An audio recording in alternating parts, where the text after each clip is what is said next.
के चललू, मटका के चललू।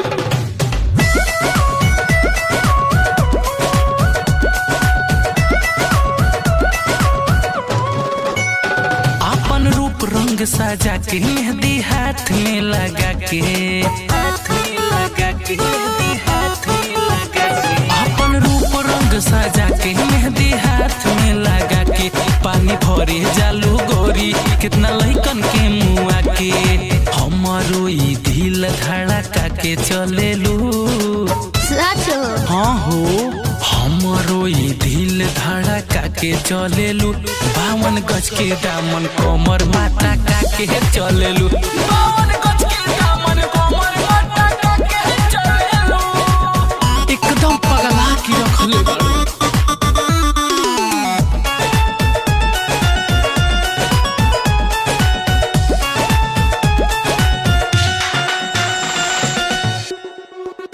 कान में शोभे काना बाली लगा के जालू, ओठा लाली पहनलू हाई हील के सैंडल लागे चाल मटा वाली।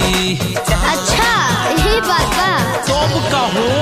कान में शोभे काना बाली लगा के जालू, ओठा लाली पहनलू हाई हील के सैंडल लागे चाल मटा वाली। अखिया में गजरा लगा के चलेलू, अच्छा अखिया में गजरा लगा के चलेलू। 52 गज के दामन कमर माता का के चलेलू, 52 गज के दामन कमर माता का के चलेलू। अरे तनी धीरे धीरे चलो हो।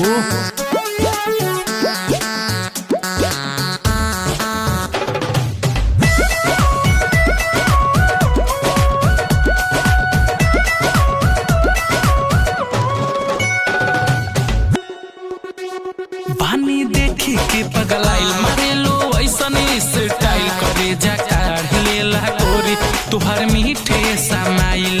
और जान ले का हो तुहर मीठे समाइल। बानी देखी के पगलाइल मारेलो ऐसन स्टाइल करे जा काढ़ लेला गोरी तुहर मीठे समाइल।